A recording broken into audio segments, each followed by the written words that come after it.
محرم آتے ہی سڑکوں پر تعزیہ، ڈھول، علم یہ ساری چیزیں نکلنا شروع ہو جاتی ہیں، لیکن ایک سوال ہے کہ کیا امام حسین نے ایسا کرنے کو کہا تھا، اور کیا بعد میں صحابہ نے بھی ایسا کیا تھا؟ اور سب سے بڑا سوال کہ محرم کے نام پہ آج جو کام ہو رہا ہے اس کی شروعات آخر ہوئی کہاں سے تھی؟ سب سے پہلے تو یہ غلط فہمی کو دور کریے کہ محرم کوئی فیسٹیول نہیں ہے۔ محرم اصل میں اسلامک سال کا پہلا مہینہ ہے۔ اسی مہینے کی 10 تاریخ کو یعنی کہ عاشورہ کے دن ہمارے پیارے نبی کے نواسے حضرت امام حسین ابن علی کو کربلا کے میدان میں شہید کر دیا گیا تھا۔ وہ 61 ہجری کا زمانہ تھا۔ مسلم دنیا پر یزید ابن مویہ کی حکومت تھی اور امام حسین سے کہا گیا تھا کہ وہ یزید کی بات مان لیں، لیکن امام حسین نے دیکھا کہ اگر وہ ظلم اور غلط راستے کو سپورٹ کریں گے تو لوگ سمجھیں گے کہ حکمران چاہے جیسا بھی ہو اس کی بات ماننا ہی اسلام ہے، اس لیے انہوں نے انکار کر دیا۔ پھر کربلا کے میدان میں امام حسین، ان کے گھر والوں کو اور چند ساتھیوں کو گھیر لیا گیا، ان پر پانی بند کر دیا گیا اور 10 محرم کو امام حسین اور ان کے ساتھیوں کو شہید کر دیا گیا، اور اس کا رزلٹ یہ ہوا کہ اسلام امام حسین کی قربانی سے بچ گیا۔ اب آتے ہیں آج کے ہمارے سب سے انٹرسٹنگ سوال پر کہ یہ تعزیہ آخر ہوتا کیا ہے؟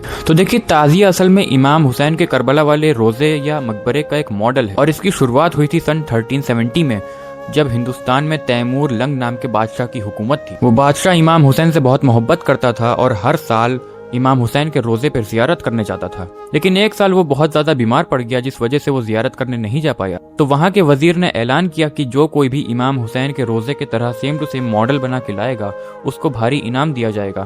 وہاں سے پھر تعزیہ کی شروعات ہوئی اور بہت سارے لوگوں نے ماڈل بنایا، اور علم کا مطلب ہوتا ہے جھنڈا یا اسٹینڈرڈ۔ کربلا میں لشکر کے پاس جھنڈے ہوا کرتے تھے، اور مشہور ہے کہ امام حسین کے بھائی عباس ابن علی لشکر کا علم سنبھالتے تھے۔ اسی یاد میں لوگ علم نکالتے ہیں۔ ڈھول اور کئی جلوسی روایت مختلف علاقوں کے لوکل کلچر کی رسموں سے جوڑ دی گئی ہیں اور محرم میں ایڈ کر دی گئی ہیں، یعنی یہ کربلا کا اصل پیغام نہیں ہے۔ جو لوگ تعزیہ اور علم نکالتے ہیں وہ لوگ امام حسین سے محبت کرنے کی وجہ سے یہ ساری چیزیں کرتے ہیں، اس لیے ان لوگوں کی نیت پہ حملہ کرنا یا ان کو ڈائریکٹ جاہل وغیرہ کہہ دینا صحیح نہیں ہوگا۔ لیکن ایک سوال ہر مسلمان کو خود سے پوچھنا چاہیے کہ جو کام آج وہ کر رہے ہیں کیا وہ اسلام میں قرآن اور سنت سے ثابت ہے؟ ایک طریقے سے دیکھا جائے تو امام حسین کے روزے کا ماڈل بنانا کوئی غلط بات نہیں ہے، جیسے کہ ہم لوگ گنبد خضرا کا بھی بہت سارا ماڈل بناتے ہیں، لیکن تعزیہ اور عالم کو بنا کے روڈ پہ نکل جانا، ڈھول اور تماشے کرنا اور پھر اپنی اپنی رسموں سے اپنی روایت کے حساب سے اس کو جوڑ دینا، یہ ساری چیزیں کہیں نہ کہیں شیطان کے بھٹکانے کا ایک طریقہ ہے۔ محرم کا اصل مقصد ہونا چاہیے صرف اور صرف عبادت کرنا،